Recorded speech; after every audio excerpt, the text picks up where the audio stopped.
দৈনিক স্বাধীন কাগজকে আমাকে দুটি কথা বলার সুযোগ করে দেওয়ার জন্য।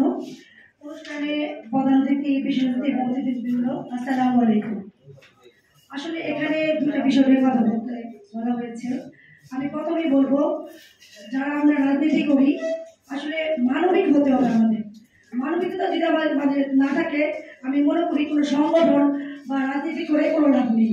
আপনি দিন শেষে কী হবে, দুনিয়া থেকে চলে যেতে হবে। তো আমরা যদি মানবিক না হই, আমি একটা জিনিস দেখে অবাক হই যে কোনো জায়গায় এই যে বিশেষ ঘটনাগুলো ঘটছে, কাউকে মেরে ফেলছে বা কারো হাত কেটে ফেলছে, কিন্তু আমরা কি করি, ক্যামেরা বন্দি করতেছি। আমরা 100-150 মানুষ, কিন্তু ওরা কিন্তু হাতে গোনা 10 থেকে 12 জন মানুষ। আমরা যদি এই 110 জনগণ ওদের আটক করি বা ধরি, তাহলে কিন্তু এই ঘটনাগুলো ঘটে না। আমরা শুধু মজা নেই, ভিডিও করি, সোশ্যাল মিডিয়াতে ছেড়ে দেই, আমরা প্রশংসা, নিজেরটা নিজেই প্রশংসা করি।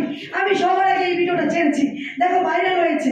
আমরা শুধু ভাইরাল হওয়ার নেশায় দৌড়াই, কিন্তু দিন শেষে আমাদের কবরে যেতে হবে, কিছুই থাকবে না। থাকবে আমাদের মানবিকতার যে কাজগুলা, সেগুলা। তো আমি বলতে চাচ্ছি, রাজীব ভাই আছে, অনেক বড় বক্তা, অনেক বড় মাপের মানুষ। এখানে আমাদের বাবুল ভাই আছে, আমি নারায়ণগঞ্জের সন্তান, আমি মানবাধিকার নিয়ে কাজ করি।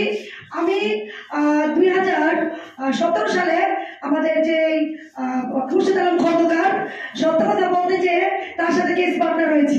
এখনো আমি হাজিরা দিচ্ছি, করে হাজিরা দিতে হয় ঢাকা করে, আমার নানুস থেকে অনেক কষ্ট করে এসে। আমি সত্য কথা বলা নিয়ে এবং মানবিক দিক দিয়ে কাজ করতে গিয়ে অনেক জেল জুলুমের আক্রান্ত হয়েছি, হুমকির শিকার হয়েছি, পারিবারিক এবং মানসিক এবং আর্থিক দিকে অনেক ক্ষতিগ্রস্ত হয়েছি। তারপর আমি আলহামদুলিল্লাহ বলি, কেন বলি, আল্লাহর হুকুম ছাড়া একটা গাছের পাতা নড়ে না। আমি আজকে সাংবাদিকদের বলবো একটি কথা, সেটা হচ্ছে আপনাদের যাই করেন না কেন, আপনাদের কর্মের মাধ্যমে সত্যটা তুলে ধরবেন। অনেকে কিন্তু বলে যে সাংবাদিকতা মানে গিবত করে, এটা অনেক কাছে শুনি, কিন্তু আসলে কিন্তু এটা সত্য, কিছু কিছু সত্য। সবাই কিন্তু সাংবাদিক না, কিছু সাংবাদিকও আছে। এটা দেখবেন তারা মানুষের পারিবারিক বিষয়গুলো নিয়ে লেখালেখি করে এবং আপনাকে ছোট করে। এটা কিন্তু গুনার কাজ, পাপের কাজ। আমরা কিন্তু অনেকেই বলি আমি অমুক, আমি সেমুক, কিন্তু যাই হোক না কেন দিন শেষে আপনার কবরে যেতে হবে। এবং আমি আসলে সরি বলে দিচ্ছি আমাদের মজিবুর রহমান মঞ্জু ভাই, আমরা কিছুক্ষণ পরে বের হবো রেলি নিয়ে, এজন্য আমি চলে যাব। আমাদের রেলি বের হবে যে কালকে যে বিবি ভাইকে মারলো, নুরি ছেলেটা শুধু মায়েরই খাচ্ছে, মায়েরই খাচ্ছে। আমার মনে হচ্ছে কি সে মায়ের খেয়ে ভাইরাল হচ্ছে। তাই এই যে তাকে মারছে, তাহলে আপনারা কেন প্রতিবাদ করছেন না? আপনারা দাঁড়িয়ে ভিডিও করতেছেন। আমি দেখলাম তাকে 7 থেকে 8 জন মারছে, আর শত শত মানুষ দাঁড়িয়ে আছে। আরে ভাই, মজা না নিয়ে তাকে ধরেন, আর যারা মারছে তাদের প্রতিবাদ করেন।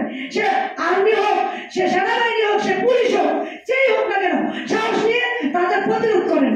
তাহলে আমি মনে করবো ওই যে বিএনপি খারাপ করেছে, ওই মুখ করেছে, সেমন করেছে, আমরা ফেসিবাদকে দূর করেছি, কিন্তু এখন বড় করে নেতা দেখবেন সম্মান করতে হবে। আপনি যে সংগঠনই করেন, বড় যারা আছে সভাপতি, সেক্রেটারি, অনেকেই বলে এখন বলে, যেটা দেখতেছি অনেক মানুষ বলে আগেই ভালো ছিলাম।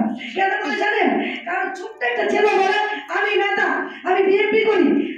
তার যদি বড় কেউ থাকে, উপরে যারা পদপদবী আছে, তাদের সম্মান করে না, মানে না। আমাদের আগে মানতে হবে যে আমার সংগঠনে কে বড় পদে আছে, তাকে আমি সম্মান করবো, তাকে আগে মানবো, তাইলে আমার সংগঠন সুন্দর হবে।